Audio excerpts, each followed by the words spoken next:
The first thing I saw was the seating chart taped to the sideboard. White paper, neat handwriting. My name scratched out with a stroke so heavy the ink bled through. Jack's name written over mine like a replacement label on a storage bin. Inside, the kids were laughing, silverware scraping plates, my sister adjusting the napkins so the table looked perfect without me. Then Tyler said something that made everyone laugh harder. He lifted a glass, touched my father's shoulder in that easy way he practiced, and for a second it felt like I was watching strangers inside a house I used to know. A chair stood where mine had always been. Someone else sat in it. Someone who had not carried half the weight I had for this family. I stood in the snow long enough for my fingers to go numb, long enough to see how fast a man can disappear from his own bloodline. And when I heard Tyler's voice through the door saying if he finds out about the land, it will turn into a mess, I understood this wasn't an accident. It was a lockout. Families do not always break with a fight. Sometimes they break with a quiet decision made at a table you are no longer invited to. The glass in my hand shook a little when I knocked the snow off the porch rail. I told myself it was the cold. That is easier to believe than the other reason. The wind off the Maumee River had teeth that night. It cut through my wool coat and crept down the back of my neck as I stood on my father's front porch in Toledo. The neighborhood looked exactly like a Christmas card. Lights wrapped around porch posts, inflatable reindeer on lawns, wreaths on doors. Inside every house it was warm and bright. Out where I stood, the sky was the color of steel. Through the front window I could see my family. My father's living room glowed in a soft gold from the chandelier my mother had picked out 3 decades ago. Tyler was in there laughing at something his wife had said. My younger sister Lisa moved around the dining table with a dish towel on her shoulder, adjusting plates.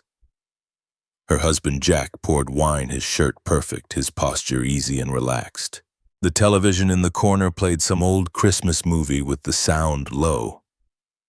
Every face I saw was turned toward someone else. None of them was turned toward the window. I took a breath that hurt my lungs and told myself to knock. It was only family. I had walked into this house 1,000 times. I had carried groceries through this door when I was 17 and my mother was too weak to stand.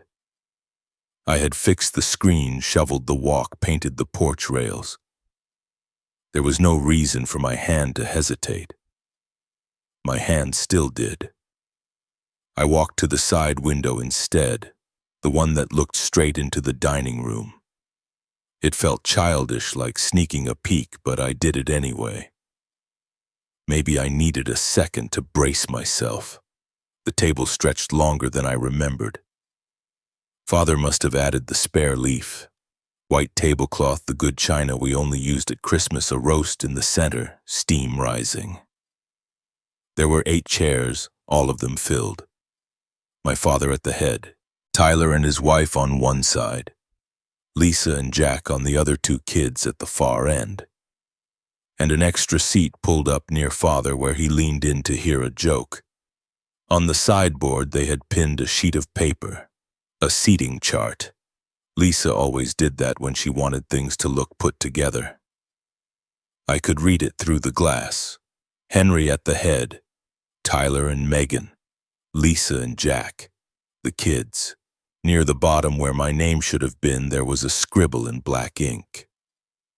My name had been written there at some point. I could see the ghost of the letters under the thick line. Someone had drawn a stroke right through it and written Jack's name instead. My first thought was that it had to be a mistake, an extra seat, a last-minute change. Then father said something to Jack and clapped him on the shoulder in that way he used to do with me when I was younger. The whole table laughed. The sound fogged the window for a moment. When it cleared, my name was still crossed out. I stood there in the snow with my breath clouding in front of me, and my fingers numb on the porch rail, and felt something inside me go very still. Not broken, not yet, just quiet. The door swung open behind me and warm air spilled out. Lisa stood in the frame with her cardigan wrapped tight around her and her smile already pasted on. "Alex, you are early." I checked my watch. It was 6:30, the time in the text she had sent me that morning. "Traffic was light," I said. She did not step aside. The sound of the movie and the clatter of dishes floated around her. Behind her shoulder I saw Tyler glance over, then look away. "Dad did not know you were coming," she said. "We thought you were doing your own thing this year." My own thing. That meant microwave dinner on a chipped plate in my one-bedroom apartment across town. It meant the warehouse break room Christmas party 2 days ago with lukewarm pizza and a folding table. It meant remembering years when this house had been mine, too. "You texted me," I said. "You said dinner at 6:30 if I wanted to come by." She blinked like she was trying to recall her own message. "Oh, right. I meant maybe dessert. We kind of set the table already." She stepped a little to the side and I saw the layout more clearly. 8 chairs, 8 place settings, 8 napkins folded into little triangles. No extra space, no room to squeeze one more in without moving the whole arrangement. "Dad said the table is full," she went on. "He is tired this year. We do not want to make it complicated." Behind her, Tyler leaned back in his chair and spoke just loud enough for me to hear. "This night is for close family," he said to his wife. "You know how it is, close family." I heard it. She heard it. No one corrected him. "It is fine," I said. My voice came out flatter than I intended. "I just came to drop off the pie." I held out the aluminum pan in my hand. Pumpkin, Emily's recipe. I had promised her I would bring it. Lisa took it careful not to let our fingers touch. "We can drop a plate by your place later," she said. "Or you can take some leftovers tomorrow." From the dining room, my father's voice floated out. "Lisa, who is at the door, you are letting the heat out." "Nobody," she called back. "Just Alex. Just Alex." 2 small words. They landed heavier than they should have. I pulled my coat tighter and stepped back onto the porch. "I should get going," I said. Lisa hesitated, then nodded. "You know how Dad is," she said. "Holiday routines. He gets thrown off easily now." I know exactly how he is, I thought. On the walk back down the steps, I heard voices through the cracked door. Tyler's low mutter, his wife's lighter tone. "If he finds out about the land, it will turn into a mess," Tyler said. "Not tonight," Megan answered. "We can deal with that when the papers are signed." I kept walking. The snow had started again, small flakes that caught in the streetlights and drifted down slow. My boots crunched through the thin layer on the sidewalk. The neighborhood houses blurred at the edges. My phone buzzed in my pocket before I reached the truck. I knew who it was before I looked. "You on your way, Dad?" Emily's name glowed on the screen. A little picture of her from last summer at Lake Erie, hair pulled back, sunglasses on, that half smile she had when she wanted me to know she was fine, even if she was not. I hit call instead of typing. "Hey, kiddo." She picked up on the first ring. "Hey, how is Grandpa's?" She sounded like she was halfway through a shift kitchen noise in the background of her place in Cleveland. I looked back at the house. Through the living room window, I could see Father lift a glass. Jack said something and everyone raised theirs. I was a reflection in the glass and nothing else. "It is good," I said. "Busy. You know this family." She laughed softly. "Yeah. You heading home now?" "Yeah. Roads are getting slick. You eat something at least. There is a pie in the mix somewhere," I said. "Do not worry about me." She went quiet for a heartbeat. "I always worry a little," she said. "It is kind of my job." I swallowed down the tightness in my throat and watched my breath drift into the cold air. "Enjoy your friends," I told her. Merry Christmas, Em. Merry Christmas, Dad. When the call ended, the silence came back heavier. I opened the truck door and sat down, the vinyl seat cold through my jeans. My hands rested on the steering wheel, but I did not start the engine right away. From this angle, I could see deeper into the house. The dining room was set, candle flames flickering. Father had taken his seat at the head of the table. The chair to his right, where I used to sit when I was a teenager, held Jack now. Tyler poured wine with a practiced gesture that looked too smooth for someone who had grown up in the same drafty farmhouse I had. There was no place card with my name, no sign the seat had ever belonged to me. The porch light went out. For a moment, the house was just a soft glow behind lace curtains. Then I saw the curtain at the dining room window move. A hand pulled it back slightly, and my father's face appeared in the gap. He looked older than he had 2 months ago. The stoop in his shoulders was more pronounced, the lines around his mouth deeper. His eyes scanned the yard until they found the shape of my truck. For a second, our gazes met through glass and darkness and distance.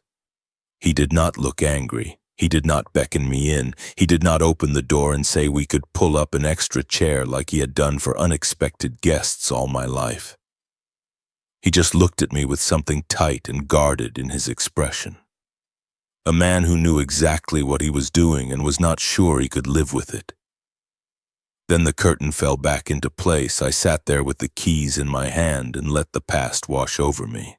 The winter of '89, standing in a different parking lot outside St. Vincent's, my mother's small hand in mine as she told me it was all right to go home and rest. 2 days later, she was gone.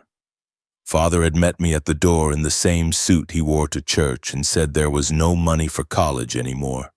We needed food and heat and gas in the truck. The oldest son had to step up. He said it like it was not a choice. I had nodded. I had put my acceptance letter in a drawer and gone to work at the first warehouse that would take me. I stacked boxes and drove forklifts and unloaded trucks. I sent cash to cover Tyler's textbooks and never once asked where Father's paycheck was going. All of that had felt like duty back then. Now, looking at the house where my name had been scratched off a piece of paper and replaced by a man who shared none of my history, it felt like something else. The snow thickened. The windshield turned milky. The world outside the truck narrowed to the wipers and the dashboard lights. I finally turned the key. The engine coughed, then caught. As I pulled away from the curb, I heard one last burst of laughter from inside the house. It was muffled by glass and distance, but it carried a tone I knew. The sound of people who believed the story was settled, who believed every seat at the table had found its rightful owner. I drove slowly down the street, tires slipping a little at each stop sign. Halfway to the corner, I heard my father's voice in my memory. "We take care of our own, Alex." I looked at the rearview mirror. The house grew smaller, the lights softer. Somewhere behind those walls, people I loved had decided I no longer counted as their own. I did not know yet what land they were planning to carve up or why they were so afraid I might find out. I only knew this. On that Christmas in Ohio, they did not save me a seat. They would, sooner than they thought. The garage smelled like cold concrete and old oil when I flipped on the light. The bulb hummed, then settled into a yellow glow that left the corners in shadow. Outside, the wind pushed snow against the overhead door in soft thumps. It was late, too late to be out there, but I was not ready to sit alone in the quiet of my apartment with the echo of that house still in my ears. I pulled my jacket tighter and looked at the shelves that lined the wall. Boxes stacked 2 and 3 high, labels faded. Taxes. Christmas lights. Mom. That last one sat crooked on the second shelf, the cardboard sagging a little in the middle, the word written in my own messy hand a lifetime ago. I stood there a moment with my fingers on the edge of the box and the hum of the light above me. My breath came out in white threads. Somewhere out in the dark, a plow scraped along the street, the sound distant and steady. When I lifted the box, dust rose and caught in my throat. I set it down on the workbench and opened the flaps. The first thing on top was a scarf my mother had knitted, blue and gray. She used to wear it at my hockey games even after the chemo started her fingers moving along the yarn in the stands because she could not sit still. The scarf still held the faint smell of her laundry detergent, or maybe that was memory playing tricks. Under the scarf were papers, report cards, old photos, some cards from birthdays I barely remembered. At the bottom, folded in half and yellowed along the crease, was an envelope with my name written in her careful slanted script. Alex. My thumb traced the letters before I slid the paper out. The date in the upper corner read December 1989, 3 weeks before she died. The words on the page blurred for a second. The garage was gone. I was back in that winter whether I wanted to be or not. The hallway at St. Vincent Hospital had smelled like bleach and burned coffee. Snow rattled weakly against the windows trying to get in and failing. I remember the hum of the fluorescent lights, the squeak of nurses' shoes on the waxed floor. The hollow echo of my boots as I walked down that corridor pretending I was older than I was. I was 17, Tyler was 12. That was the fact that hung in the air every time a doctor looked at us. 17 meant almost a man. 12 meant still a child. It meant there was only one person in that family who could be asked to carry more weight. My mother was in a private room at the end of the hall. The door was half open. The television in the corner played some afternoon game show with the volume off. The blinds were drawn halfway, letting in a thin slice of gray light that fell across her bed. She looked small, smaller than she ever had at home. The bandana on her head did nothing to hide how much hair she had lost. Her skin had that pale white look chemo gives you, but her eyes were clear when she saw me. She always tried to sit up a little when I walked in, as if she could will her body to pretend for my sake. "There you are," she said, her voice soft. "Did you eat?" "Yeah, downstairs, cafeteria special." She smiled just enough for me to see the old version of her. The one who used to dance in the kitchen on Sunday mornings with the radio on and a pan of bacon on the stove. "Your father." "He went to talk to the doctor," I said. "He said he would be right back." She watched my face while I spoke. She had always been good at that, reading what I did not say. "Sit with me a minute, Alex." I pulled the hard plastic chair up to the bed and sat so close my shoulder touched the metal rail. Her hand slid into mine. It was cold and dry, the skin thinner than paper. "Remember the lake," she said. "Lake Erie. Same as always." "The trip we took in the summer when you were little. You and Tyler chased those gulls until you both fell in the sand." I nodded. I could still taste the salt on my lips from the wind and hear Tyler laughing, like he had no idea the world could ever be heavy. "That land means something to me," she said. She reached with her free hand and pulled open the drawer of the bedside table. An envelope sat there already addressed with my name. She took it out and placed it on my knee. I started to speak. She shook her head. "Not here," she whispered. "Not now. Read it when you are ready." I looked at the envelope, then back at her. "You should rest," I said. She smiled again, one corner of her mouth turning up. "I will rest when I have to," she said. "Right now I want to look at my son." Her fingers tightened around mine for a moment, then relaxed. We sat like that in the low light with the quiet television and the steady beep of the heart monitor. I do not know how long it was before my father came back. The door opened without a knock. He walked in with a manila folder tucked under his arm, and that expression he wore when he was trying not to show how scared he was.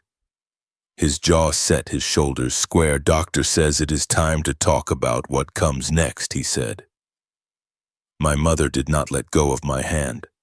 What comes next, she said, is that our boys need to be taken care of. He nodded, eyes flicking to me. We will handle it. Alex knows what he has to do. After that, the conversations blurred. I remember parts. The word hospice. The way the nurse avoided my eyes when she changed the drip. The way Tyler sat in the waiting room with his headphones on, pretending the world outside the music did not exist. The day she died, the snow fell in heavy sheets. The highway back from the hospital was one long smear of red lights and white sky.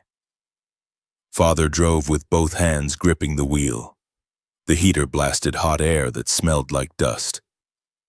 Neither of us spoke until we pulled into the driveway of our house. He shut off the engine and sat there breathing hard.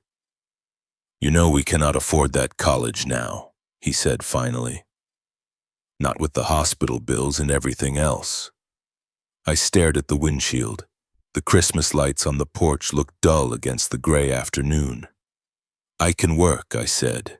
He nodded once, grateful and resigned all at the same time. The warehouse on Detroit Avenue is hiring, he said. They know me there. You can start after the new year. What about Tyler? Tyler is a boy, he said. You are almost a man. The oldest son steps up. That is how families work. He said it like scripture, like something that had always been true and would never be questioned. So I did what he asked. I folded the acceptance letter from Ohio State and slid it into the back of my dresser. A week later, I was standing on a concrete floor under fluorescent lights that buzzed just like the ones in the hospital, learning how to scan pallets and move freight without blowing out my back. I took every shift they offered.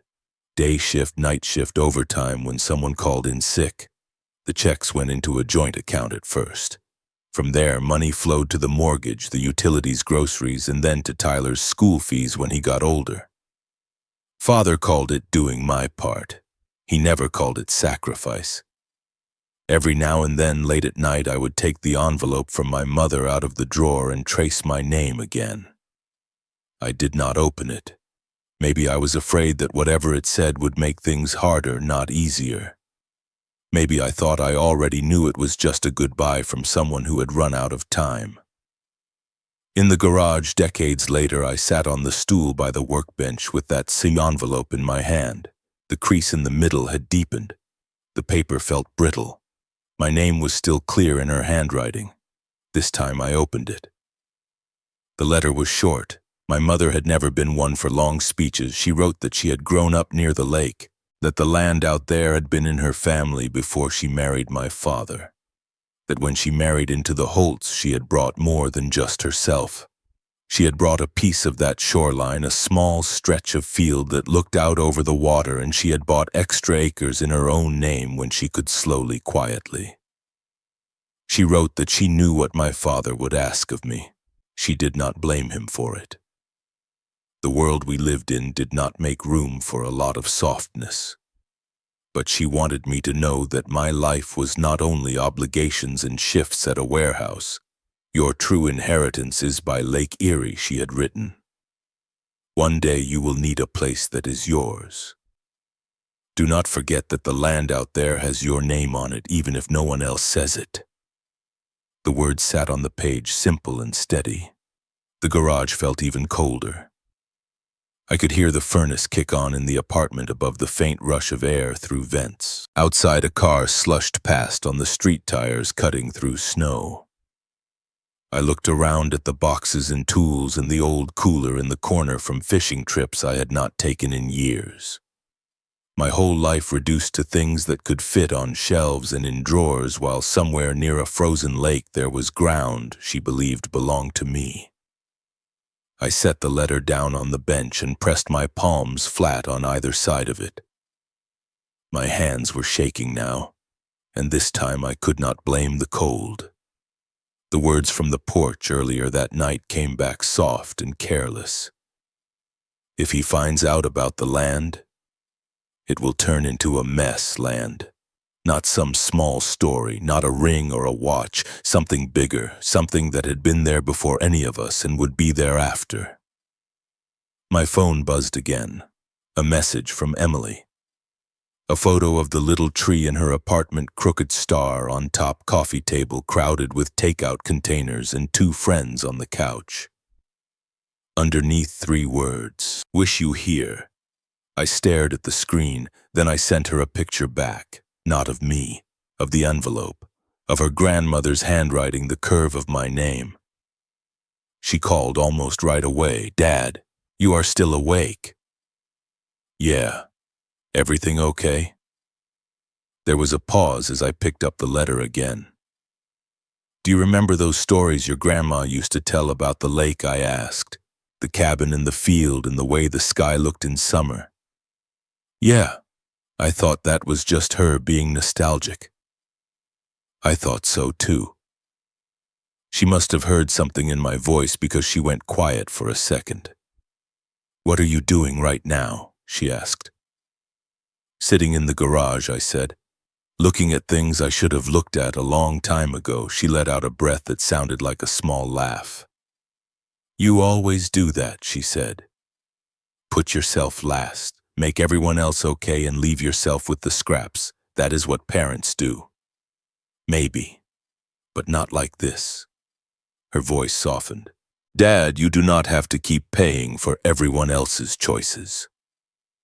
In the silence that followed, I could hear the faint echo of my father in that car in 1989 telling me what men were supposed to do.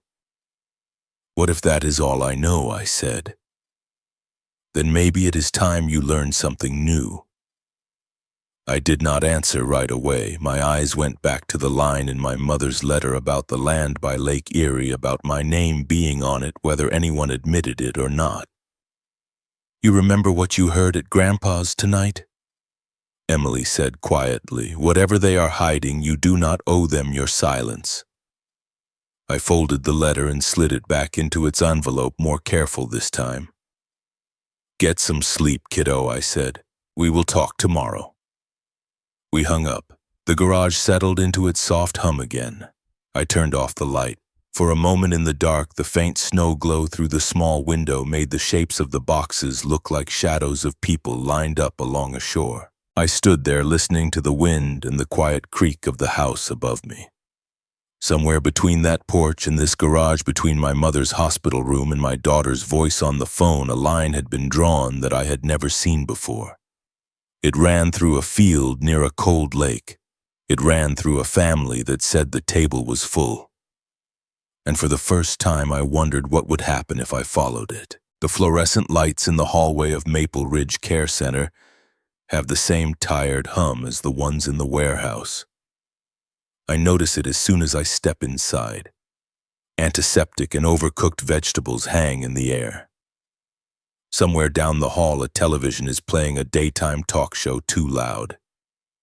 It is January. The snow outside is crusted into gray walls along the parking lot, and my boots leave wet prints on the linoleum. At the end of the corridor, my father's door is half open. Before I reach it, I hear Tyler's voice. Smooth, confident. The voice he uses when he is in court or when he is trying to sell someone something. "Dad, this is just to make things easier," he says. "Remember we talked about this. Less stress for you. I can handle the paperwork from now on." I stop just to the side of the doorway and look in. My father is in his recliner by the window, a blanket over his knees, even though the room feels too warm. The winter light makes the age spuzz on his hands stand out. On the tray in front of him, next to a cup of coffee that has gone cold, are several sheets of paper and a pen. Megan stands by the dresser, flipping through a folder. Her hair is pulled into a tight ponytail, her phone balanced on top of the manila file. She does not look up when I step inside. Tyler is standing over my father, pen in hand, tapping the bottom of the page. "Just sign right there," he says. "Initial here and here. I will take care of the rest." "What is that?" I ask. Tyler's shoulders tighten for a second before he turns around. His smile appears a beat late. "Alex. Hey, I did not know you were coming by." I look at the papers on the tray. The top page has the words durable power of attorney printed in bold across the top. Below that, I see my father's name and Tyler's lines connecting them like an equation being solved. I thought Dad already had his affairs in order, I say. Tyler gives a small laugh. He did. This just streamlines things. You know how complicated it gets when someone is in a facility. Bills, taxes, that kind of stuff. My father looks at me over the top of his glasses. His eyes are a little cloudy, but he knows exactly who I am. Your brother is good with this stuff, he says. My mind is not what it used to be. Megan speaks without glancing up. The lawyer said it was smart, she says. The land, the house, the accounts. All that needs one person to manage it. Too many hands makes trouble. The word land catches on something inside my chest. I take a step closer. What land? Tyler's smile gets tighter. The usual, he says. The farm, the lake, Grandpa's stuff. Nothing you need to worry about. I pick up the pen from the tray and set it aside. If it is nothing I need to worry about, I say, then it should not be a problem to send copies to me. Megan finally looks up. There is a flicker in her eyes I do not like. It is just paperwork, she says. You know how your dad gets when he has too many decisions. This keeps it simple. My father shifts in his chair. His blanket slides a little. I do not want you two fighting, he says. We are only talking about property. 200 acres is more than just property, I say. The number surprises even me as it leaves my mouth. I am not sure where it came from. Maybe the letter in my pocket is heavier than I realized. Tyler stiffens. What 200, he asks. I think about my mother's words. Land from her family, land from his. I do the math in my head. 160 from my grandparents, 40 she bought later. Together they make a number that suddenly feels solid and undeniable. Tyler steps between me and the tray. This is not the time, he says. Dad gets confused. You bring up old numbers and he will not sleep tonight. My father's hand trembles on the arm of the chair. I get confused, he repeats. Like he is trying the words on. I move around to the other side so I can look him in the face. Do you remember the farm by Lake Erie, I ask. He squints, then nods slowly. Course I do, he says. My father broke his back on that land. It is in the Holt name. And Mom's side, I say, her acres. His gaze slides away for a moment toward the window where a patch of white sky shows through a dirty pane. We are getting off track, Tyler says. Dad, can you sign this one? I told the attorney I would bring it back today. No one moves. I pick up the stack of papers and flip through them. Power of attorney, healthcare decisions, authority over property. My father's signature line is blank. Tyler's is printed at the bottom as agent. Dad, I say quietly. Did anyone explain to you that signing this would give Tyler control of everything you own? Tyler exhales sharply. That is not fair, he says. You are making it sound like I am stealing. I do not answer him. I wait for my father. He watches me for a long moment, then looks down at his hands. Your brother is a lawyer, he says. He knows what he is doing. I know what a forklift weighs when it drops from 3 feet up, I say. That does not mean I want someone standing underneath it. The room goes silent. A nurse appears in the doorway, checking the whiteboard with my father's name on it. She senses the tension in the air and backs out without saying anything. I set the papers back on the tray. Make sure Dad's attorney explains all of this, I say, in plain language, with someone else in the room. Then he can decide. Tyler's jaw clenches. He picks up the stack and tucks it under his arm. You know what he says. We will come back another time. Megan zips the folder shut with a sharp motion. We are only trying to help, she says. They leave without kissing our father on the cheek or telling him when they will visit again. The door closes with a soft click behind them. For a minute it is just me and the old man and the sound of his breathing. He looks tired, older than he did last month. The name tag on his nightstand says, Henry Holt in neat block letters. Under that, someone has written in blue marker prefers coffee black. He stares at the door. They mean well, he says. Your brother and Megan. They worry. What are they worried about? I ask. His eyes move to the window again. That I will leave a mess, he says. That the land will be trouble. The land. It is the first time he has said the word to me in years. The farm, I say. The place up near the lake. He nods once. Your grandfather's place, he says. 160 acres. He died still arguing with surveys and taxes. Men get old and the land stays the same. That bothers some people. And Mom's part. He does not answer right away. His gaze drifts to the television where two men in suits are arguing about football. Your mother was stubborn, he says finally. She had her own ideas. He reaches for his coffee, sips it, makes a face at the cold and sets it back down. Ask Sam, he says. He has the papers. I do not remember all that anymore. Sam. It takes me a second to place the name. My father's friend from the VFW, the lawyer who used to come over on Sundays with a six-pack and talk politics at the kitchen table. I stand. You need anything, I ask. He shakes his head. Bring me a decent cup of coffee next time, he says. This place could ruin a man's taste. Outside the air is sharp and clean after the overheated room. I sit in my truck with the engine off and thumb through my phone until I find the number for Sam Carter, attorney at law, printed on a magnet from years ago. The line rings 3 times before he answers. This is Sam. It is Alex, I say. Henry's son. Well, I will be. He sounds older but still solid. Your father doing all right? Depends on who you ask, I say.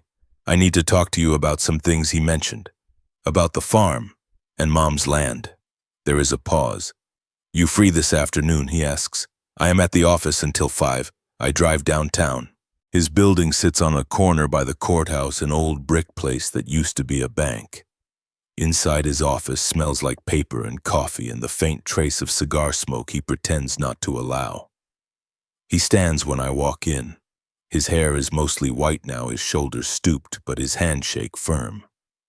You got your father's eyes, he says. Always did. He waves me into a chair and sits behind his desk, shuffling through a stack of files until he finds one with Holt written on the tab. Your old man got himself a whole forest of paperwork, he says. What are you looking for? My mother left me a letter, I say, about land by Lake Erie. She said something about my name being on it. Dad told me to talk to you. Sam pulls a pair of reading glasses from his shirt pocket and slides them on. He opens the file and starts sorting. Your mom was sharp, he says quietly. Sharper than most of the men I represent. He pulls out a stapled packet and hands it across the desk. That is the deed for 40 acres in Ottawa County, he says, purchased in '88. Grantee listed as Alexander Holt, age 17 at the time, with your mother as guardian. The paper feels heavier than it should. There, under all the legal language, is my name next to a map description that might as well be a foreign language, but means more than a dozen promotions ever could. Why did no one tell me, I ask? Sam shrugs. Your mother wanted you to have something that could not be taken away by whatever your father needed in the moment, he says. She told me you had already given up enough. He sets another document on the desk. This, he says, is your grandfather's will, the original from before all the amendments. 160 acres of Holt Farm to your father. Later in 2018, your father signs a new will. He leaves the bulk of that land to you. Says in his own handwriting that you are the one who carried the load. I look at the lines written in my father's script. The words are simple. Alex gets the farm. He earned it. My throat tightens, and now I say. Now there is a proposed power of attorney your brother brought me last week. Sam says. He wants authority over your father's property and health decisions. Says it is for your father's own good. Did you let him sign it? Sam takes off his glasses and rubs the bridge of his nose. I told Tyler I would not notarize a thing unless your father understood it, he says. And between you and me, I am not sure he does anymore. His memory is slipping. That makes any new documents shaky in front of a judge. The hum of the old heating unit in the corner fills the brief silence. So the will from 2018, I ask, is it still valid? Unless a court says otherwise, he says, and nobody has asked a court yet. I think about Tyler in that nursing home room, pen-ready folder under his arm, talking about keeping things simple. Does my brother know about the 40 acres in my name, I ask. Sam leans back. He knows there is land near the lake, he says. I do not think he realizes some of it is outside your father's reach. He watches my face. What are you planning to do, he asks. I fold the deed and the copy of the will and slip them into the envelope my mother's letter once lived in. My hands are steadier now. For now I say nothing. Not loud, not yet. Sam nods slowly. You have your mother's patience, he says. Just make sure you do not let that turn into silence when it counts. When I step back out onto the sidewalk, the sky over downtown Toledo is low and white. The wind off the river cuts between the buildings. Cars move past in slow lines, tires hissing on wet pavement. I stand there for a moment with the envelope under my arm and the courthouse across the street.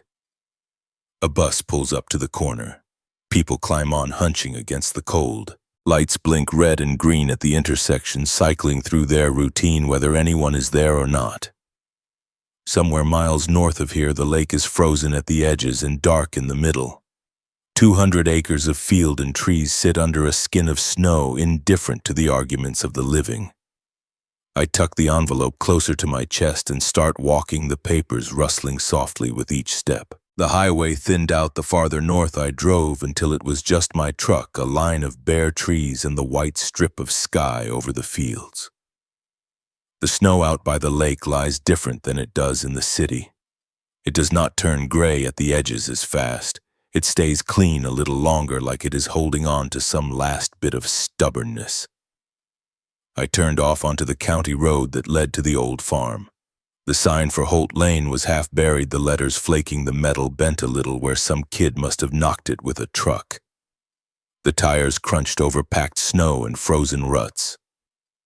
On my right, the land rolled down toward where I knew the lake sat, hidden by a line of trees and the low haze. The house came into view around the bend. It was smaller than I remembered and at the same time larger. The white siding had peeled in strips, exposing gray wood underneath. The porch sagged on one corner. The windows stared back at me, dark and blank. I parked by the old maple that used to hold my swing and sat there with the engine running for a moment. The envelope from Sam was on the passenger seat, the papers inside already soft at the edges from how many times I had taken them out and put them back. I shut off the engine. The quiet rushed in. No traffic, no warehouse forklifts beeping, just the faint push of wind through the bare branches and somewhere far off the muted hiss of water under ice. The front door stuck the way it always had. I had to lean my shoulder into it before it gave. The smell inside hit me first. Old dust-cold wood, the ghost of something floral that might have been my mother's perfume once. The living room was exactly as we had left it years ago, only more tired. The couch slumped in the middle. The curtains drooped, sun-faded. My mother's ceramic lamp sat on the side table without a shade, its bulb bare and dusty. A stack of magazines from the 90s leaned in a crooked tower by the fireplace. I walked through slowly, my boots leaving prints in the thin film of dust on the floorboards. In the kitchen, the sink was dry, the old gas stove cold. A glass sat upside down on the counter, drying out from a wash no one could remember. The small corkboard by the phone still held a yellowed note, where my mother had written down a recipe for chili. The back hallway led to the room that had been hers and my father's. I hesitated at the door. The last time I had been in that room with both of them in it, my mother had been folding laundry, humming under her breath, a scarf tied over her hair. My father had come in with mud on his boots, and she had scolded him half-heartedly as she handed him a towel. Now the bed was bare. The mattress was stained and sagging. The dresser still held a few things. A brush with strands of hair clinging stubbornly to the bristles. A bottle of hand lotion tipped on its side and long since dried up. On top of the dresser sat a metal box, rust around the edges, a padlock hanging open, no key in sight. I set the box on the bed and flipped the latch. The lid squealed as I opened it. Inside were photo albums stacked on top of each other, their vinyl covers sticky to the touch. Under those, a bundle of letters tied with a faded blue ribbon and a manila folder. I pulled out the top album and opened it. The first page was from the summer of 1989. There we were by the lake. My mother in a sundress, hair still full and bright in the sun. Me in a faded tiger's shirt, arms skinny, squinting at the camera. Tyler with sand on his knees, his face turned toward the water as if he could not decide between the picture and the waves. One photo near the middle of the page stopped me. My mother stood behind me on a small rise above the lake, her arms wrapped around my chest, her chin on my shoulder. I was half turned toward her, half toward the water. The sky behind us was wide and blue, the field stretching out on either side. Someone, her most likely, had written on the white border under the photo in her looping handwriting, "This inheritance is yours, Alex." I traced the letters with my thumb. They matched the ones in her letter from the garage. The same hand, the same insistence. Under the album in the manila folder, I found papers that looked more official. Tax forms, assessment notices, property lines sketched on a photocopied map. Some years were there in neat order, others were missing. I flipped through to the most recent stack and frowned. The county statements jumped from one year to another with gaps. Pages were clipped together where someone had removed what they did not want to see. Footsteps sounded in the hallway behind me.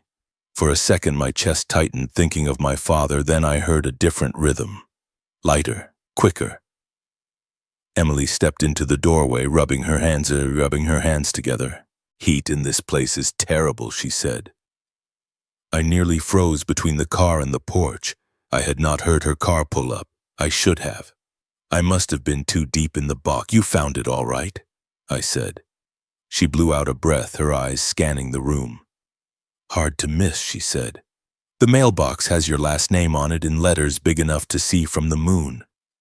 Her gaze dropped to the bed, to the open box and the spread of papers. "That the famous land?" she asked. "Part of it," I said. She stepped closer and picked up the photograph of my mother and me. "Look at you," she said softly. "You look like you just realized the world is bigger than this farm." Maybe I did. She turned the photo over and read the words on the back.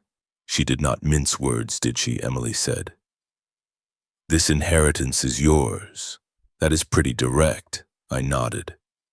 "I found more," I said. "Half the tax paperwork. Some of it looks like someone took pages out." She set the photo down and flipped through the folder, her brow furrowing. "These are county forms," she said, "and these are the property tax bills. But there are years missing. Did Grandpa just not pay them?" "He always paid," I said. "He would sooner have gone without lights than let the county put a lien on this place." She kept flipping, then stopped. "Here," she said. "Look at this line." She pointed to a section on an older bill where it listed parcel numbers and acreage. One line noted 160 acres under my grandfather's name, another 40 under mine. "So that part checks," she said. "The 40 acres the lawyer told you about, in your name from decades ago." She looked up. "But in the more recent years, that second line is gone." I took the paper from her and compared it to a newer one. She was right. The column where my name had been listed had been trimmed, the description folded away. Only the 160 remained under my father's name. How does that happen? I asked. She shrugged. Somebody files an amended form, she said, or the county clerk modifies it if they think they need to. But it would leave a trail. You cannot just erase a parcel that big. She pulled her phone out of her pocket. The county has property records online, she said. Public access. At least they should. She moved to the window where the light was better and started tapping her fingers quick on the screen. I watched her, the way her mouth tightened when she concentrated, the way she chewed her lower lip. She had her grandmother's face in those moments. Found the portal, she said. Name or parcel number. Try Holt, I said. Ottawa County, this road. She typed and scrolled, then her eyebrows went up. Here we go, she said. 160 acres under Henry Holt, described as agricultural improved, assessed last year. What about the rest, I asked. She narrowed the search, then looked at me. There is another entry, she said. Under your name, Alexander Holt, 40 acres, same road. The legal description matches the deed Sam gave you. So it is still there, I said. Officially. She nodded. On the record, yes, she said. Someone might have shuffled paper copies, but the database still shows you as the owner. She turned the phone so I could see. My name next to a map outline. A line drawn on a digital representation of the land. My mother had written about by hand. Before there were portals or PDFs. Why hide it, I asked. Emily set the phone down on the dresser. You heard what Uncle Tyler said at Christmas, she said. If you find out about the land, it turns into a mess. Maybe this is the mess he was talking about. I sat down on the edge of the bed. The mattress springs complained under my weight. He could have just talked to me, I said. She sat beside me close enough that our shoulders touched. Maybe he thought he would lose if he played it straight, she said. Some people only like games they know they can win. The afternoon light had shifted. It came in low through the window, throwing a pale band across the opposite wall, catching dust motes in its path. The farm was quiet around us. No tractors, no radio from the barn, just the distant sound of something creaking in the wind. There is more, I said. Granddad left the main farm to Dad. Then Dad wrote a will in 2018 that leaves most of it to me. Sam has that on file. Tyler is trying to get a power of attorney signed so he can make it all disappear. Emily leaned back on her hands. So they push you out of Christmas dinner, she said. Cross your name off the seating chart. Tell themselves you are not really in this family anymore. Then they move the paper around like you do not exist on that either. She turned her head to look at me. Except you do, she said. On the county records, on Grandma's letter, on the deed. I traced the border under the photograph of my mother's handwriting again. Maybe that is why I felt so out of place at that table, I said. They had already decided I did not belong on anything that mattered. Emily was quiet for a moment. You know, she said, Grandma once told me that land remembers who walked on it, that it does not care about who signs what. It cares who showed up in the snow and in the heat. I thought of all the mornings I had spent out here as a kid, helping my grandfather mend fences, checking the fence line, pulling rocks from the soil. My father had been there for some of it. Tyler usually stayed near the house, kicking a ball around or finding ways to disappear. I stood and walked to the window. The field rolled out in front of the house, a broad white sheet with the faint lines of rows beneath. Beyond that, a darker line of tree. Beyond that, hidden now, the lake. From here, you could not see any fences between the parts, the 40 my mother bought, the 160 my grandfather left. On the land itself, it was all one piece. Emily came to stand beside me. So what now, she asked. I watched a crow hop along the fence post, its black feathers stark against the snow, then lift into the air and glide toward the trees. Now, I said, we make sure there are no more missing pages. I turned back to the bed and gathered the papers into a pile.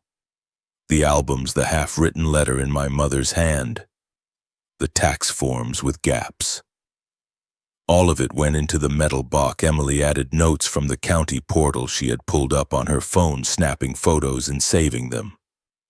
We carried the box out to the truck together. The air hit my face like a slap, sharp and clean. The sky over the lake was beginning to turn. The soft color it gets before evening, not quite blue, not quite gray. Emily closed the tailgate and leaned her forearms on it. Whatever happens with Grandpa and Uncle Tyler, she said, you should remember that part. She jerked her chin toward the open field. Grandma's standing there with her arms around you, writing those words on the back of that picture. I looked past her out over the land that had been used as leverage and bargaining chip for men who had forgotten what it cost to stand on it in the first place. The wind picked up a little, carrying with it the faintest hint of water and ice. I did not have an answer for her, not yet. We got in the truck. When the engine turned over, the radio came on low, some old song my mother used to hum along to on long drives. As I pulled away from the farmhouse and back down the narrow lane, I caught one last glimpse of the upstairs window in the rearview mirror. For a heartbeat in the reflection, I could almost see her standing there, hand lifted in that small wave she used to give when we left for town. Then the house slipped out of sight behind the bend, and all that was left in front of us was the road, the snow, and the quiet pull of the lake somewhere beyond the tree line. The road back into Toledo blurred past the windshield, mile after mile of frozen fields and gray sky. Yet all I could see was the faint outline of that farmhouse disappearing in the rearview mirror. The land sat quiet behind me, but not still. It pushed at my thoughts like something waking up after a long sleep. By the time I pulled into the lot behind Sam's office, the sun was already dropping behind the courthouse dome. The air had that late winter bite that gets in your teeth. I killed the engine and sat there a moment, listening to the ticking metal as it cooled the envelope on the seat beside me, heavy with everything I had taken from the old bedroom. I carried the box of documents to the door. Sam's office light was on, even though it was past 5. He worked late most days. He had the look of a man who never quite figured out how to slow down. The bell over the door gave a tired ring when I stepped inside. Sam was at his desk, hunched over a stack of files, glasses low on his nose. He looked up, saw the box under my arm, and nodded toward the chair across from him. "You found more," he said. I set the box down and took the seat. The warmth of the office made my face sting for a moment. "Enough to raise questions," I said. He leaned back and rubbed the side of his jaw the way he did when he was thinking. "What kind of questions?" I reached into the box and pulled out the photo, the one of my mother with her arms around me, the words on the back in her handwriting.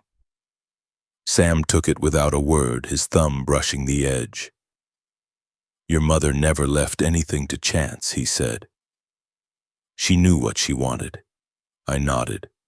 "And she wanted me to have a future that did not depend on Dad's mood swings," I said, "or on whether he thought I had earned my spot at the table." Sam slipped the photo back into the envelope and pushed the box aside. "Let me show you something," he said. He opened the drawer to his right and took out a thick, worn folder. My father's name was written across the tab in faded ink. He set it on the desk and flipped through the pages until he stopped halfway in. "There, that is the 18 will." He slid the document toward me. The paper had yellowed at the edges. The signature at the bottom was my father's, steady and sharp. I ran my finger over the date, 2 years before the forgetfulness started. Before the words mixed in his mouth, before Tyler began circling him like a man waiting for an opening. I read the lines twice slow.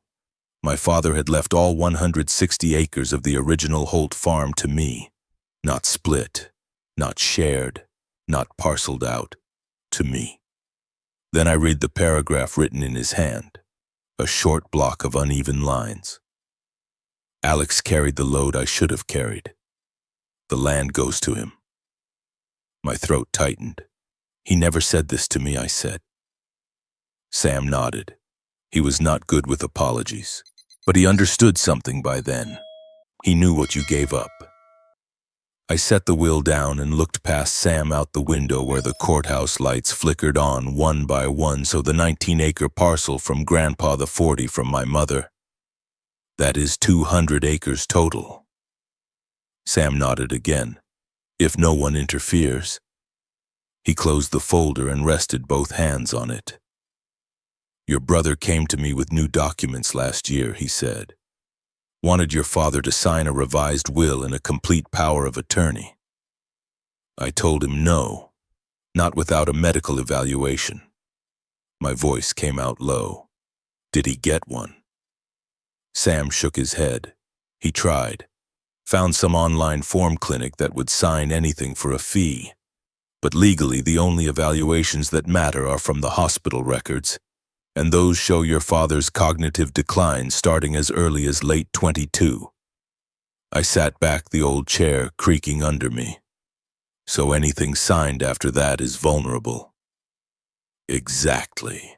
The door chimed then, and Emily walked in with her coat still on and her cheeks red from the cold. She carried a folder of her own, thick with papers. Sorry, I said. I did not know you were coming. She lifted the folder. I thought you might need this. She set it on the desk and opened it, sliding out a stack of hospital notes. I pulled everything from the MyChart portal, she said. Dates, tests, doctor comments. They all point to the same thing. Grandpa did not have the capacity to sign anything in 23. Sam put on his glasses again and thumbed through the pages. He let out a quiet breath. This is strong, he said. Emily looked at me. He was not himself by then, Dad. Anyone who spent 10 minutes with him could see it. I reached for one of the pages. A note from a neurologist. Cognitive decline, impaired judgment, concerns about executive function. I set the note down and looked at the will again. You said Tyler tried to get him to sign a new will, I said. Sam nodded. He did. 3 different drafts. The last one cut your share to almost nothing and gave him power over every decision. The outside traffic hummed faintly. Somewhere a police siren wailed and faded. And the land deal, I asked. The resort. Sam folded his hands on the desk. The company already put a deposit in Tyler's account. He showed me a copy of the transfer. He thought having money in hand would convince me to notarize the rest. He paused. But he did not know about the 40 acres in your name. Without that, the whole plot falls apart. Emily let out a breath. So he cannot sell it, she said. Not legally, Sam replied. Not without your consent. I pushed my palms against my knees and stood to walk toward the window. The downtown lights glowed in the dusk traffic, flowing in long ribbons. My reflection stared back at me, older than I remembered, more tired. So what happens if I do nothing? I asked quietly. Sam hesitated before answering. Then Tyler continues pushing. He keeps finding ways to move the paper around. Eventually, he files a petition to be guardian of your father's estate. If he gets that, he can bury you under paperwork for years. Emily stepped closer. And then Grandma's land goes to whoever writes the biggest check. I kept my eyes on the window. I spent half my life doing nothing, I said. Letting others decide what I deserved. Letting silence stand in for choices. Emily touched my arm. Not this time. Sam cleared his throat. There is one path that stops him, he said. You file your own petition. You bring the will from 18, you bring the deed to the 40, you bring the medical records, you ask the court to validate the old will and void any documents signed after your father's decline. I turned to him. How long does that take? He shrugged. Depends on the judge, months maybe. But the important thing is this. Once you file, Tyler cannot sell anything, cannot move anything, cannot touch a deed without getting hauled in for fraud. I thought of the Christmas table, my name crossed out in black ink. Tyler leaning back in his chair, confident, relaxed. Like a man who already owned the world, I went back to the desk, picked up the will again, and looked at my father's handwriting. Jagged letters, plain words, his best attempt at telling the truth. "He wanted me to have this," I said quietly. Sam nodded. He did. Outside, the streetlights flickered fully on. Snow dust began to fall again, small flakes drifting past the window like pieces of ash. Emily placed her hand flat on the will next to mine. "Do it," she said. There was no weight in her voice, no pressure, just certainty. I looked at my mother's photo on the desk, her arms around me, the lake behind us. I thought of the box in the truck bed, the missing tax pages, the land records still showing my name in their digital bones. All of it pointed in one direction. I straightened. "What do you need from me?" I asked Sam. He opened a drawer and pulled out a form. "Just a signature to get started. After that, we gather everything, we file. And Tyler gets a knock on his door he is not expecting." He laid the form on the desk. I read the heading: Petition for Validation of Existing Will and Protection of Estate. My hand did not shake this time as I signed. When it was done, Sam slid the paper into a new file, stamped it, and set it aside. "We will file first thing tomorrow," he said, "before anyone else tries to." I nodded and stepped back from the desk. The office felt different now, less heavy, or maybe I was different. Emily lifted the photo of my mother and slipped it into the envelope with the will. She looked up at me. "Grandma would be proud of you," she said. I picked up the box, the weight of it familiar against my side. As we stepped out into the cold evening, the courthouse bells began to ring the hour. The sound carried down the street, steady and sure, marking time in a way paper never could. Snow drifted across the sidewalk as we walked to the truck. The flakes caught in the beam of the streetlight and turned slow in the air. I opened the door for Emily and set the box in the back seat. Before I climbed in, I looked north, beyond the buildings, beyond the traffic lights, beyond the sound of the city settling into night. Somewhere out there was the lake and the land. The wind lifted for a moment and brushed the snow in a low arc across the pavement as if pointing the way.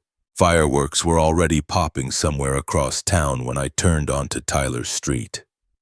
The sky over the subdivision glowed a dull orange from porch lights and the haze of distant explosions. Houses sat in tidy rose wreaths on doors, blue recycling bins lined up like sentries. Every driveway was full. Sam sat in the passenger seat with his overcoat buttoned all the way up, a slim briefcase resting against his knees. He watched the house through the windshield, his breath a faint cloud in the cold air. "Busy place," he said. He was right. Cars lined both sides of the street. Tyler's windows burned bright, every lamp and overhead fixture turned on. I could see movement through the front window. People laughing, a TV flashing images of Times Square. "You sure about this?" Sam asked. I killed the engine and listened to the ticking under the hood. "I have been sure since Christmas," I said. We stepped out into the cold.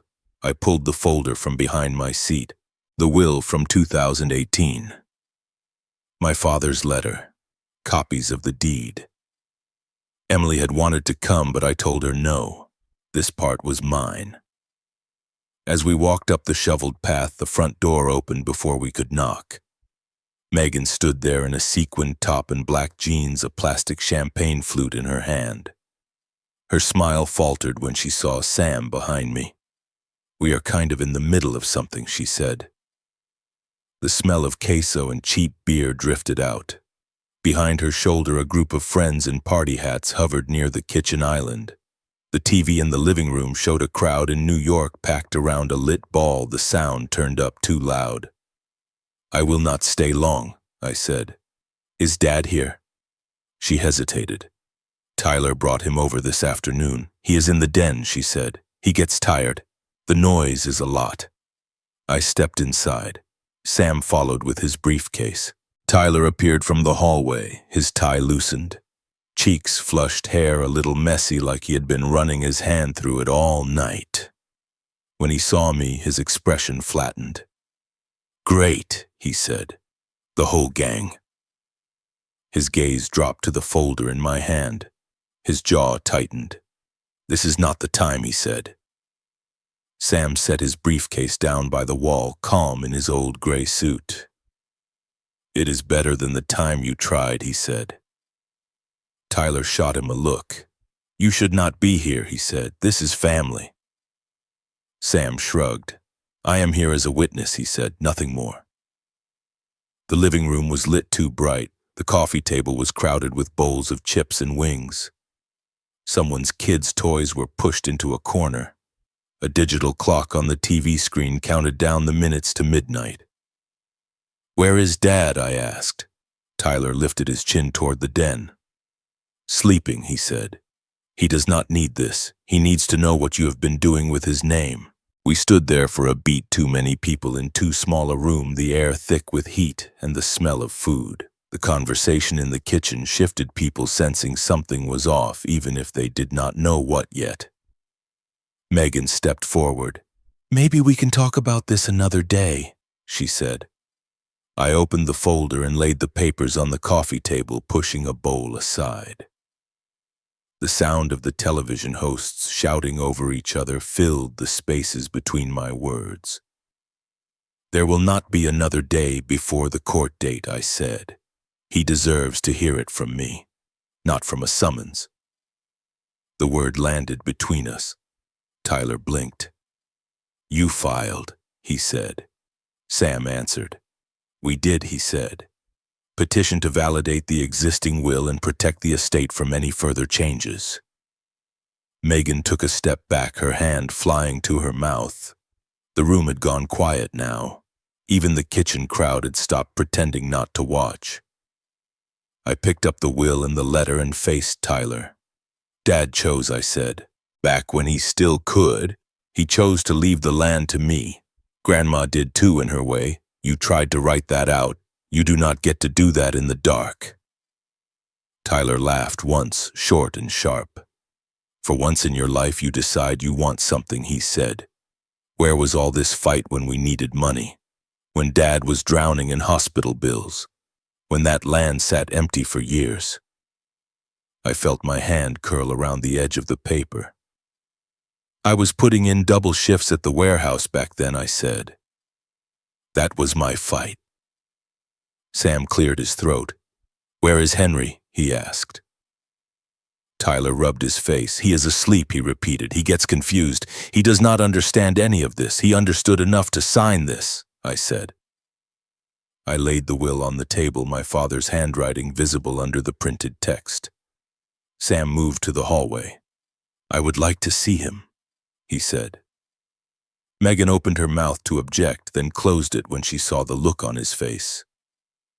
"Fine," she said, "but if he gets upset, that is on you."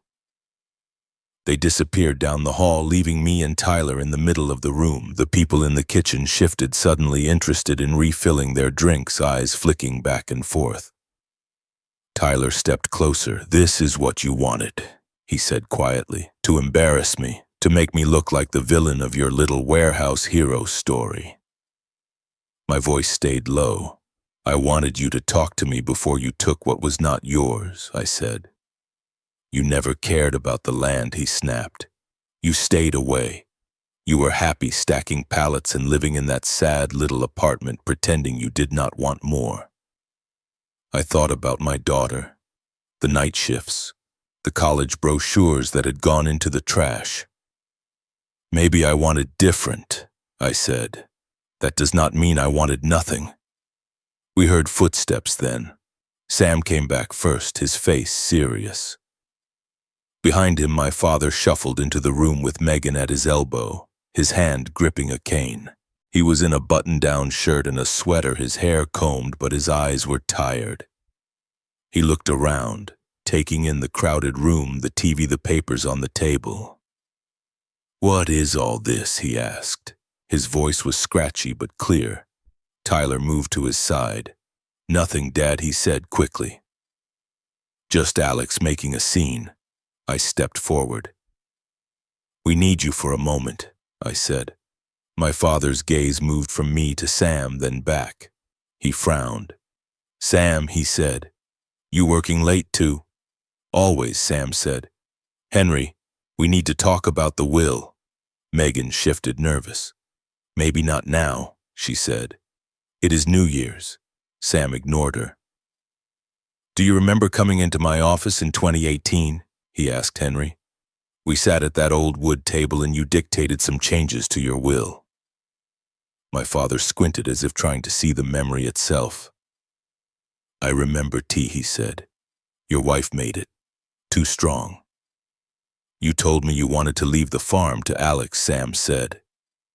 "You said he had carried more than his share."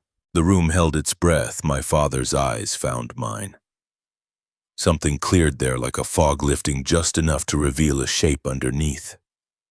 "I did," he said slowly. Tyler shifted his weight. "Dad, we talked about this," he said. "The land should go to the person who can make best use of it, who can manage it." My father's brow furrowed. "You brought me papers," he said. "In this house." "You said they were insurance updates." Megan looked at the floor. Tyler's voice sharpened. "We needed options," he said. "Someone had to think about the big picture." My father straightened as much as his back would allow. "You slid them under my hand," he said. "Told me where to sign. I asked you what they were. You told me not to worry, that you would take care of it." There was a long silence. "Do you remember me explaining any changes to you?" Sam asked.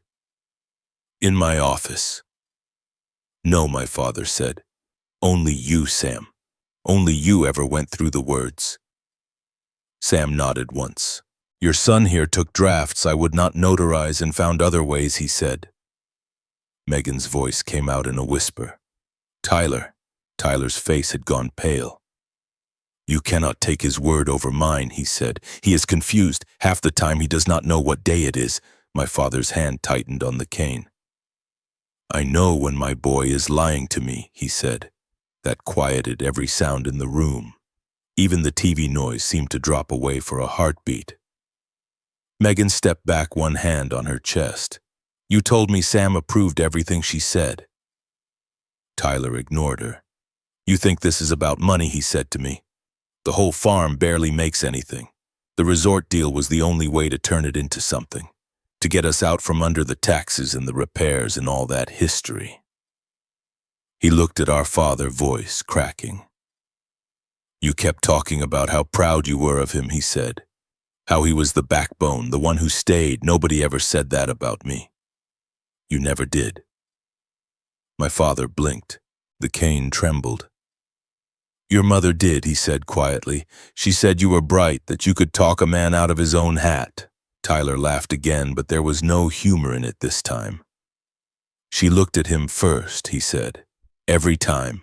At his report card, his games, his job, he was the good son, I was the project. His eyes found mine. You walked out of here like a martyr," he said, "letting everybody lean on you. You think that did not make the rest of us feel small?" A glass clinked somewhere as someone set it down. "Too hard." "You had choices," I said. "You went to college. You left. You could have made your own way." He took a step toward me. "And still, everywhere we went, people said how lucky you were that Dad had a son like you," he said. "Always working, always helping." His voice rose with each word. "I wanted one thing," he said. "One piece of this family that was mine. The land, the deal, something with my name on it, not his." He pointed at me, the gesture sharp and sudden. "You do not get to play saint and victim at the same time," he said. Behind him, Megan wiped at her eyes. "You lied," she said, "to your own father, to all of us, for years." The room felt too small, too bright. The papers on the table seemed to shine.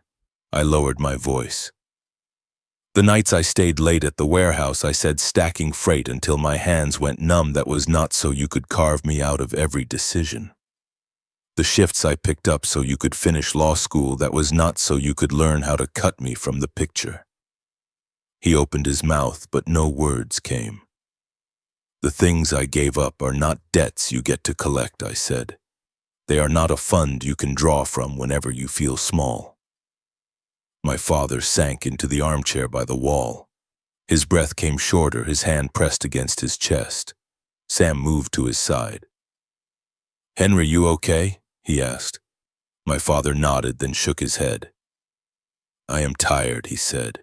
"Tired of pretending I do not see what my sons are doing to each other." Megan crossed the room and picked up her phone. Her hands shook. "I am calling someone," she said. "We need this on record."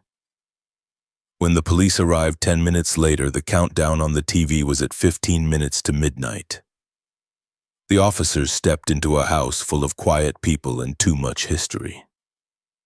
We did not shout. We did not throw punches. Sam laid out the will, the medical records, the copies of the flawed power of attorney. Tyler stood with his arms crossed, his eyes dark.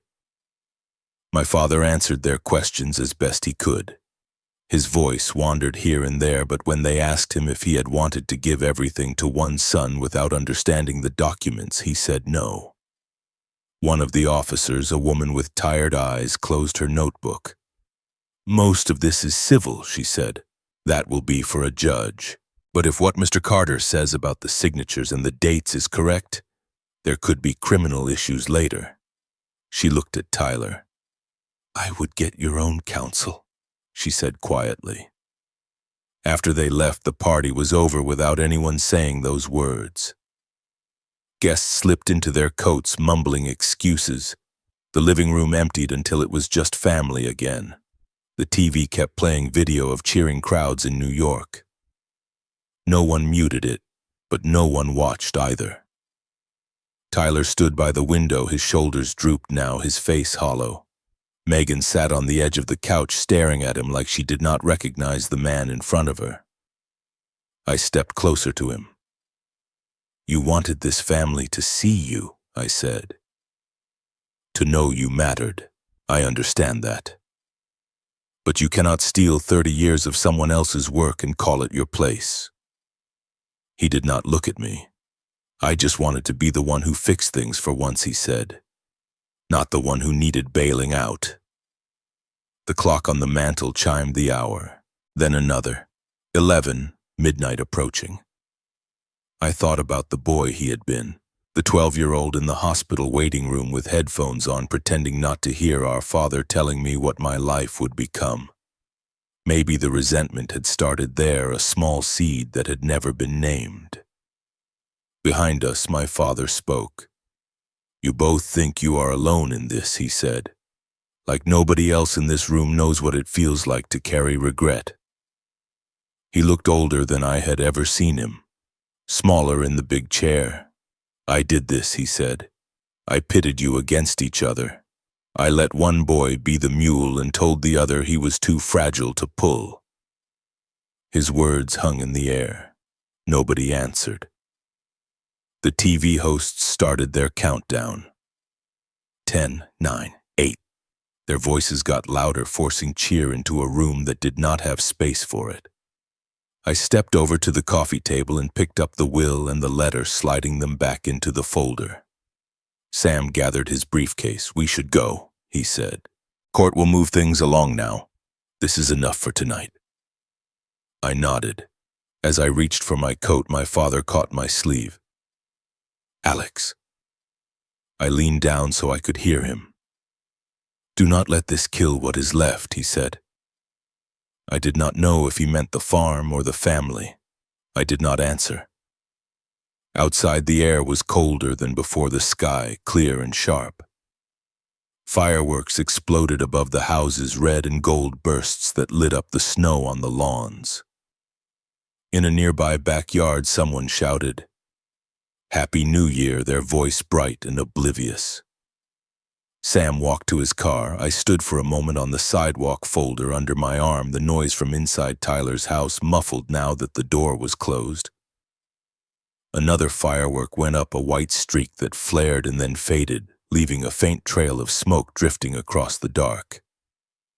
I watched it until it disappeared. Then I turned toward my truck and opened the door, the hinge squeaking in the cold. The call came 3 days into the new year, early enough that the light outside my kitchen window was still blue and thin. I was standing at the sink with a mug of coffee, watching the snow drift down over the parking lot, when my phone buzzed on the counter. Maple Ridge Care Center showed on the screen. For a second, I just watched it ring. After that night at Tyler's, part of me expected more bad news. Another crisis. Another fire to put out. I picked up. The nurse's voice was soft, a little out of breath. "Your dad has been asking for you," she said. "He has been doing that thing where he refuses his meds until he gets his way. Can you come by today?" I told her I would. When I got there, the sky over the nursing home was a flat white dome pressing low. The automatic doors sighed open. The heat inside hit my face and fogged my glasses. Somewhere down the hall, a radio played an old country song too quietly to follow. His room was at the end of the corridor, same as before. The door stood open. I stopped in the doorway. He was in the chair by the window, the one that looked out over the retention pond the staff liked to call the lake. In winter, it froze over in a dull sheet.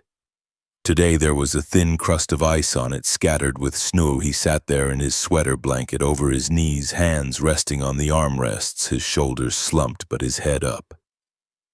For a moment he did not seem to hear me. His eyes were on the pale circle of water. "Dad," I said. He turned his head, slow but deliberate. His eyes found me and held. "You came," he said. I stepped all the way in and shut the door behind me. The heater in the corner rattled.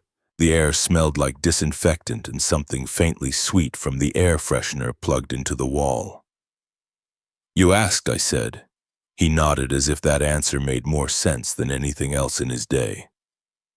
"Sit," he said. There was a spare chair by the foot of the bed. I dragged it closer and sat where I could see at his face and the window at the same time. For a while we did not speak. We just watched the snow fall over the little pond. The wind pushed it in small waves across the surface of the ice. He cleared his throat. "They tell me I caused a lot of trouble the other night," he said. "You did not," I said. "You told the truth." His fingers flexed on the blanket. "That boy of mine," he said. I did not see that coming. He looked at me again, and I saw something that had not been there before. Not confusion, not stubbornness, something closer to fear. "I was not afraid of you selling that land," he said. His voice was rough, like it had been dragged over gravel. "People keep saying I was scared you would sell it." He shook his head, a small motion. "I was afraid you would leave," he said. The words hung there between us, heavier than any legal paper. I frowned. "I never did," I said. "That made it worse," he said. "Every time I asked you to do more, you did. Every time I leaned on you, you held. I kept waiting for the day you would say no. Walk away. Then what would I be if the boy who carried my weight decided he was done?" He lifted one hand from the blanket. It shook as he reached toward me. I leaned forward and took it in both of mine. "I thought you were some kind of endless well," he said. "No bottom." I took and took. His eyes went bright. At first I thought it was the light catching something. Then I saw the shine gather and break. "I have been mad at you my whole life," I said quietly. "For taking, for not seeing." He nodded. "You had every right," he said. "But that night when I watched you stand there with those papers and that look on your face, I saw my father looking back at me, the way he looked the day I told him I was selling his tractor to pay off a debt." He took a breath that seemed to rattle all the way down. "I swore I would not do that to my own boy," he said. And here we are. His hand tightened on mine. The strength surprised me. "I have been more afraid of losing you than any piece of ground," he said. "I just did a damn poor job showing it." The first tear slipped out of the corner of his eye and traced a line down his cheek. He did not wipe it away, he just let it fall. In all the years I had known him, I had seen him angry, exhausted, drunk, stubborn. I had never seen him weep. I sat there and watched my father cry like a man who finally ran out of places to store his regret. He pulled his hand back and fumbled at the chain around his neck. I had never paid much attention to it before. A thin gold chain hidden under his shirt, worn so long the metal had gone dull. He unclasped it with fingers that refused to cooperate, then held out the thing that had been hanging there. My mother's wedding ring lay in his palm, small and simple. The gold was worn thin on one side where it had rubbed against her finger for years. "She told me to give this to you," he said. "I kept it. I told myself there was time, that you did not need a reminder, that you did not need anything from me." He let out something between a laugh and a choke. "I was wrong," he said, "about more than that." He reached for my hand again and placed the ring in my palm. It was warm from his skin. "She said you needed to remember you were never invisible in this family," he said. "Even when I made you feel that way." The words hit something deep in my chest. All those nights at the warehouse, all those empty seats at tables where I had once belonged, all those times I had told myself it did not matter. My fingers closed around the ring. It was lighter than it looked. The door opened, then a soft knock, coming too late. Emily stepped in with a grocery bag on one arm, her cheeks flushed from the walk from the parking lot. "Sorry," she said. "The nurse said I could just come back." She stopped when she saw my father's face. She took in the wet tracks on his cheeks, the way his shoulders shook just a little. "Grandpa," she said. He tried to straighten like he wanted to wipe his face, but did not want her to see him doing it. "I am fine," he said. "Allergies." She smiled a little, the corner of her mouth lifting. "In January," she said. He let out a breath and sagged back. "Come here," he said. She set the bag on the dresser and crossed the room. When she reached him, she went down on one knee beside the chair and wrapped her arms around him. He leaned into the hug more than I had ever seen him lean into anything. We sat like that, the three of us, the heater rattling, the snow tapping the glass. Somewhere in the hall, an orderly laughed at something, the sound echoing faintly. Emily pulled back and wiped his cheek with her thumb. "We are a mess," she said, "but we are our mess." He let out a small, shaky laugh. "This family does not need to be perfect," she said. "It just needs to stop lying to itself." He looked at her like he was seeing her for the first time. Maybe he was. "You sound like your grandmother," he said. "There are worse things." My phone vibrated in my pocket. I checked the screen, Sam's name. I stepped to the side of the room and answered, keeping my voice low. "We got a ruling," Sam said. "The judge issued an order this morning." My hand tightened around the phone. "And the 23 power of attorney is void," he said. "Based on the medical records, the court found your father did not have capacity. The will from 2018 stands. The land, all 200 acres, is under your management now. Nobody moves a fence post without you signing." I exhaled, slow. "Tyler?" I asked. He paused. The judge referred parts of his actions to the county prosecutor, he said. "That will take time, but as far as the estate is concerned, he is on the outside for now." I looked over at my father and Emily. They were still close together, her hand on his arm, his eyes on her like he was trying to memorize her face. "Thank you," I said. "This was you," Sam replied. I just shuffled paper. When I hung up, I did not announce anything. Not yet. Instead, I went back to the chair and sat opposite my father. "Was that your lawyer?" he asked. "Yeah," I said. He studied my face. "You win," he said. I turned the ring in my palm, feeling the thin band press into my skin. "We did not lose," I said. He nodded slowly, as if that answer felt different than he expected. He looked past me out at the frozen pond. Your grandfather used to say the land would judge us, he said. Not God, not the bank, the land. It would remember who kept their word and who did not. He shook his head. Maybe he was wrong, he said. Maybe it was not the land at all. Maybe it was the people we gave it to. His voice trailed off. Emily reached for my hand. You do not have to carry every mistake he made, she said. You get to decide what you pass on. I closed my fingers around hers, the ring caught between our palms, metal warm and solid. My father's eyes drifted half closed. The strain of the last days was catching up to him. The lines in his face seemed deeper, his chest rising and falling in slow, labored breaths. I stood and adjusted the blanket over his knees. Rest, I said. His hand caught my wrist, surprisingly strong. You forgive me? He asked. The question was not a demand. It was not an order. It sounded like something fragile held out with no guarantee.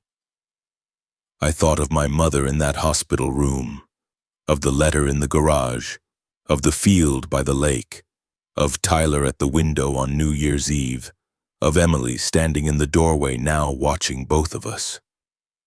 I do not know what word you use for deciding not to let an old wound own your life anymore. Whatever it is, I found a piece of it then.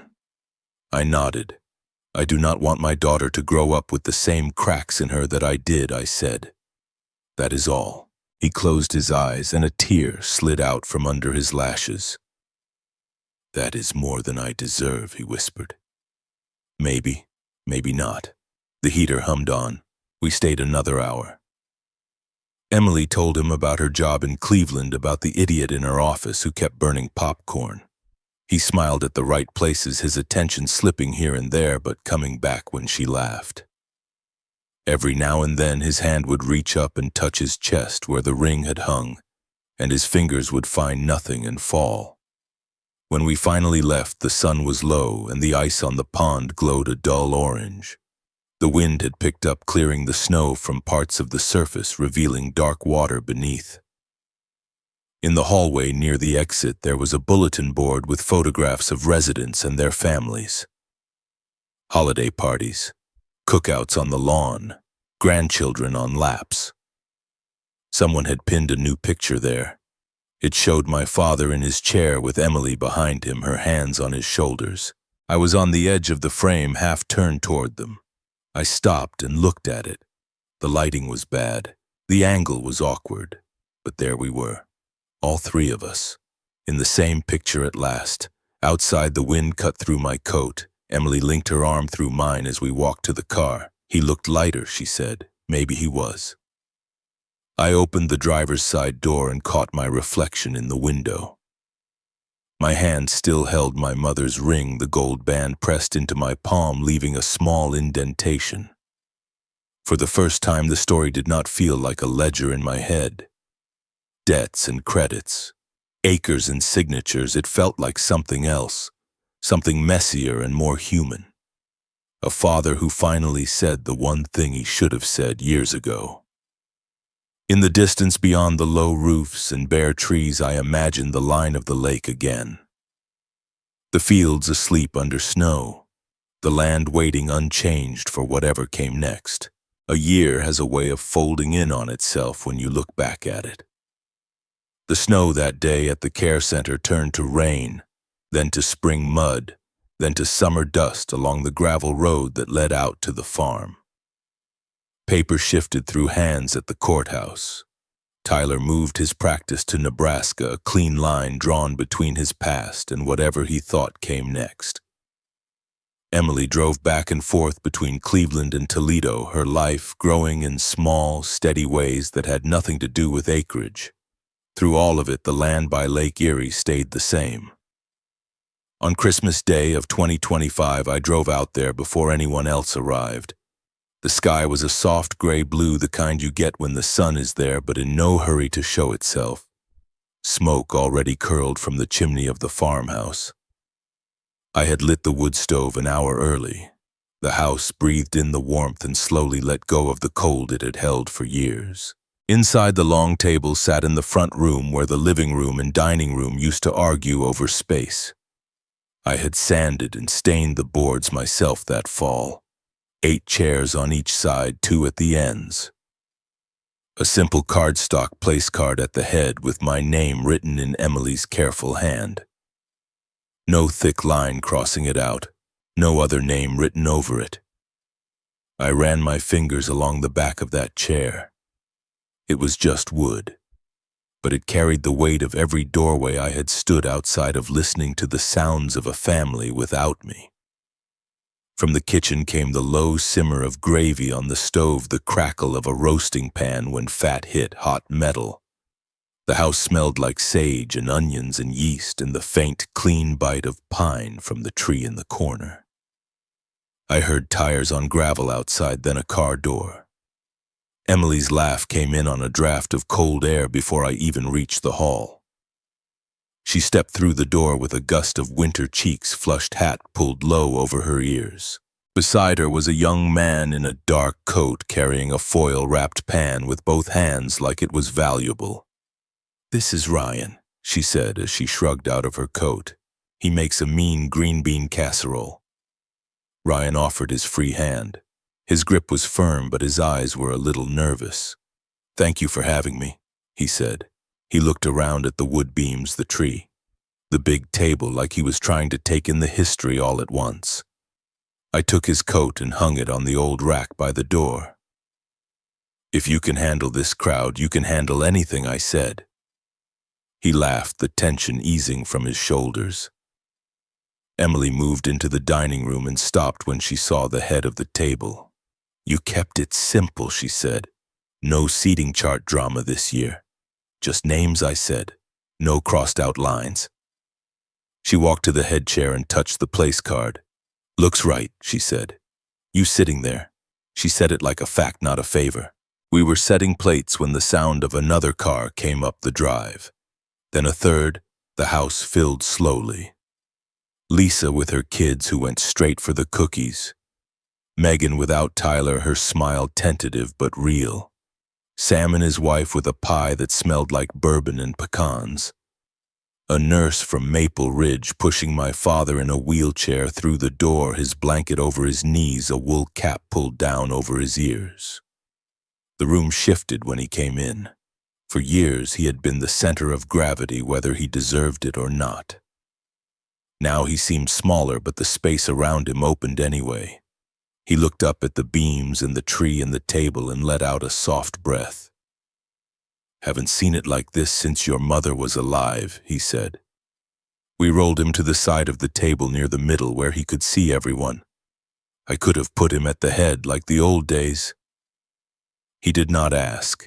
He just set his hands on the arms of the chair and watched as people took their seats. When everyone was in place, I walked to the end and stood behind my chair for a moment. Conversations dipped, then quieted completely. I pulled the chair back and sat. The wood creaked, the tablecloth whispered under my hands as I rested them on the edge.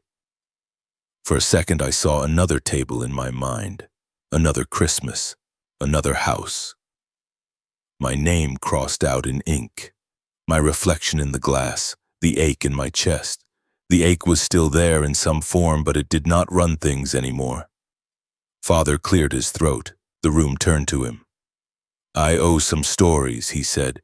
He talked about the first year my grandfather planted corn on that land and misjudged the frost, about my mother bringing sandwiches out to the field, her hair in a bandana, yelling at him when he forgot to eat, about a summer storm that nearly took the barn roof and 17-year-old me on a ladder in the rain, refusing to come down until every tarp was teed. He told a story about Tyler winning a debate tournament in high school and coming home to find a sign on the lawn made from scrap wood and paint that said, "Holt Kid beats the world." That sign had been my idea, but he did not mention that part. There was a gentle editing in his stories, a choosing of details. Enough truth to matter, enough grace to keep the edges from cutting. Emily watched him with a look I had not seen before, something like respect or maybe acceptance that he was what he was, no more and no less. At one point she glanced over at me and smiled.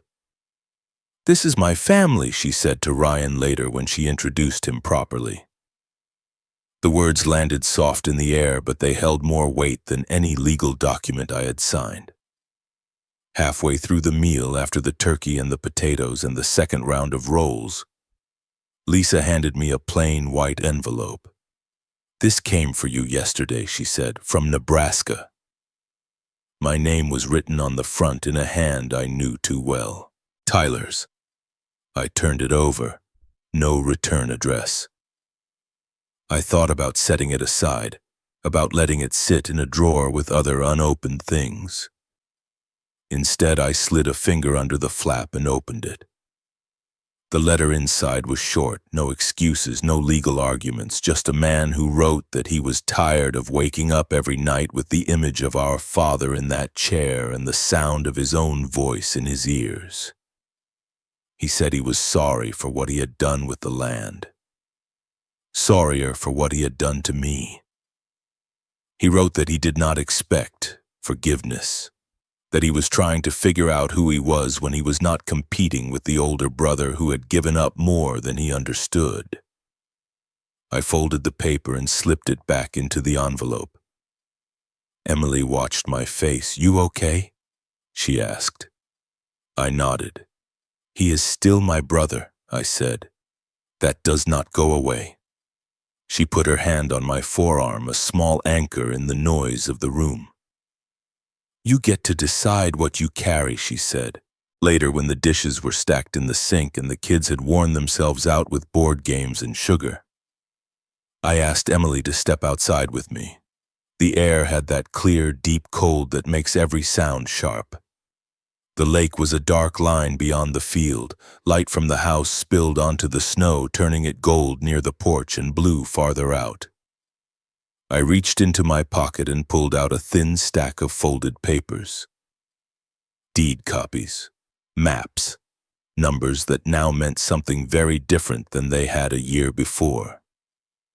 "Do you remember what your grandmother wrote?" I asked. Emily nodded. "About inheritance," she said. "About the land being yours." I handed her the papers. 5 acres, I said, "down by the south edge, where the birch trees line up near the water. In your name, free and clear." She stared at the papers without taking them. "Dad," she said, "I do not need land." I smiled a little. "You may never plant anything on it," I said. "You may build a cabin or you may let it stay wild. That is up to you. I just want you to have something that is not tied up in our arguments. Something that is yours because I choose to give it, not because someone dies or feels guilty." She took the papers then. Her fingers traced the lines the way mine had traced my mother's writing. "This does not fix everything," she said. "I know, but it is something," she said. "Yeah." She folded the papers carefully and slid them into her coat. "You know what I am really giving you," I said. "The right not to repeat me, to know you never have to trade yourself away to be seen." Her eyes glistened in the porch light. She stepped forward and wrapped her arms around me. For a moment I was holding her the way my mother had held me in that photograph by the lake, only now I was on the other side. When we went back in, my father was dozing in his chair, his head tipped to one side, the soft rumble of his breathing blending with the low murmur of conversation. Sam and his wife were playing cards with Lisa's kids at the table. Megan was drying dishes at the sink, sleeves rolled, shoulders more relaxed than I had seen in years. I stood for a second and just looked, at the chairs all filled, at my name at the head, at the absence of any crossed-out lines.